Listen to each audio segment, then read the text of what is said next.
Welcome sa Dris TV. Kung interesado ka sa ganitong news, huwag kalimutang isubscribe ang ating YouTube channel. Maraming salamat! Welcome po ulit sa ating panibagong update tungkol kina Kim and Paolo Abilino. Sa bawat update natin, tatalakayin natin ang mga pinag-uusapan sa mundo ng social media tungkol kina Kim and Paolo Abilino. Kaya naman kung hindi pa po kayo nakasubscribe dito sa ating channel nako, i-click nyo na po yan and isama nyo na din ang bell button. So ayun, welcome back again sa ating YouTube channel mga ka-Kim Pawens. Update natin ito. Ang pag-uusapan natin ay tungkol sa mga importanteng ganap kina Kim and syempre kay Paolo Abilino. So pag-usapan natin mga ka-Kim Paw, eto pong nakita kong post dito po sa Facebook. So hindi pa sila magkasama at nagkakaroon ng project ata ni Paolo Abilino neto. Pero talagang itinadhana po sila sa isa't isa mga ka-Kimpaw at binalikan nga po ng mga Kimpaw Nation yung mga old photos ni Kim and Paolo Abilino, and talaga naman pong nagkakatugma yung kanilang mga ginagawa. Katulad na lamang po ng post ni Chinita Princess na to sa kanyang Instagram, na kung saan sa ibang bansa ata to mga ka-Kimpaw Nakahiga po si Kim Chu sa gitna ng kalsada. Then, meron din pong nakita ang mga Kimpaw fans na meron din palang ganitong picture si Paolo Abilino. Nakahiga din po siya sa gitna ng kalsada. Pero magkaibang lugar to pero same na ginawa po nila yon. So nakaka-amaze, 'di ba, na talagang pag tinadhana po ang isa't isa, talagang gagawa at gagawa ng paraan para po sila ay magkasama. Sabi nga nitong si Aisa na siyang nag-post po ng picture na to ni Kim and Paolo Abilino, credit sa post mo po, same talaga sila dati pa. Grabe talaga si tadhana. Pagsasamahin talaga kayo pag kayo ang para sa isa't isa. So hindi lang po mga ka-Kimpaw, ito ang unang beses na magkakaparehas po si Kim and Paolo Abilino na mga old picture nila. Meron pa ako nakita na yung checkered na jacket, magkaparehas din po si Kim and Paolo Abilino. And marami pa pong ibang mga bagay na nagkakaparehas si Kim and Paolo Abilino na siyang nauungkat po ng mga Kimpaw Nation. So iba talaga pag tinadhana mga ka-Kimpaw, naniniwala na talaga ako sa forever. Samantala ngayong araw naman mga ka-Kimpaw, di ba Pink Day ngayon, June 23, 2025. Ito yung favorite color ni Chinita Princess, di ba? Color pink. Ngayon, binasag po ni Chinita Princess ang kanyang katahimikan. Ginalaw niya yung baso at nagparamdam po siya. Sabi niya nga, OMG, may pink day pala. So, di siya makapaniwala na yung color po na favorite niya, talaga namang may special day pala yun. June 23, 2025. Kaya naman napareact ng bonggang-bongga si Chinita Princess at may patatlong pusong color pink dito. So, alam ko namimiss nyo na po si Chinita Princess mga ka-Kimpaw, no? And syempre si Paolo Abilino.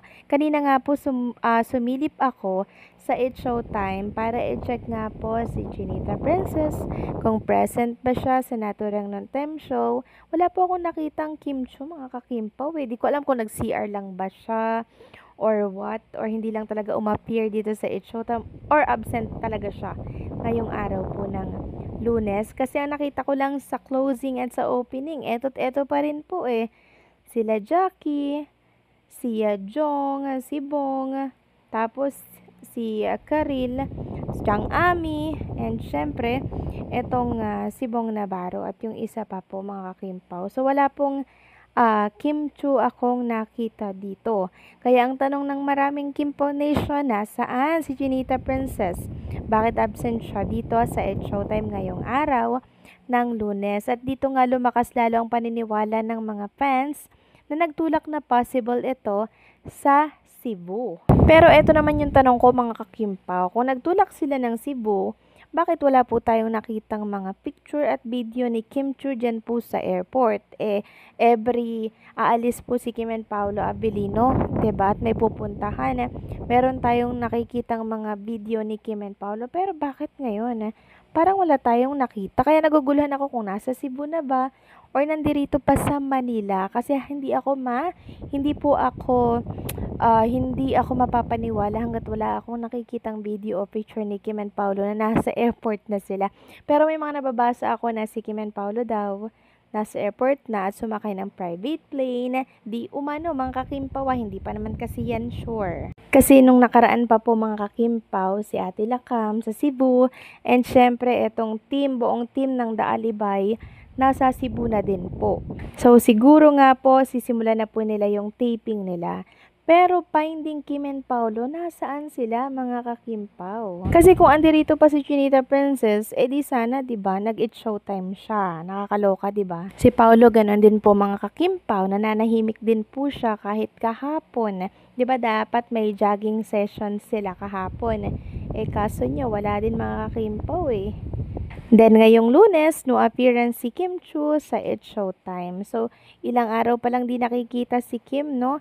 And Paula Avellino sa social media, abay namimiss na po agad ng mga Kimpaw Nation ang Kimpaw. Grabe naman kasing magpamiss si Kim and Paolo Avellino. Parang gusto ko nang maniwala mga kakimpaw na nag-private plane si Kim and Paolo Avellino papunta po ng Cebu. Kasi yun yung mga nababasa natin na komento mula po dito sa mundo ng social media. Meron kasing nagsabi na kahapon pa daw si Kim and Paolo tumulak ng Cebu. Pero wala naman tayong nakikitang picture at video nilang dalawa sa airport. So, ang hirap mga kakimpaw maniwala sa mga sabi-sabi. Gusto ko talaga meron mo ng pruweba tayong makita bago ako maniwalang nasa Cebu na si Kim and Paolo. Tapos kahapon, 'di ba, yung team po ng The Alibay, nagflex po noong picture sa resort. Kuha ito sa Cebu. So, possible na dun muna sila magi-stay, yung buong team ng Alibay.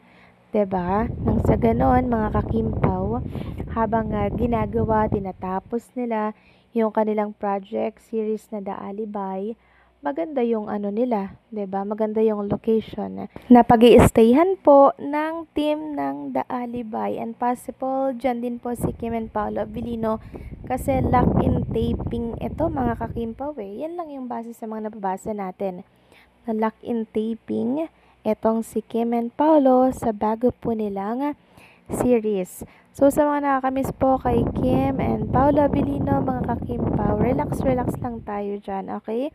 Alam naman natin na pag nananahimik po si Kim and Paolo, magkasama lang po yan, mga kakimpaw.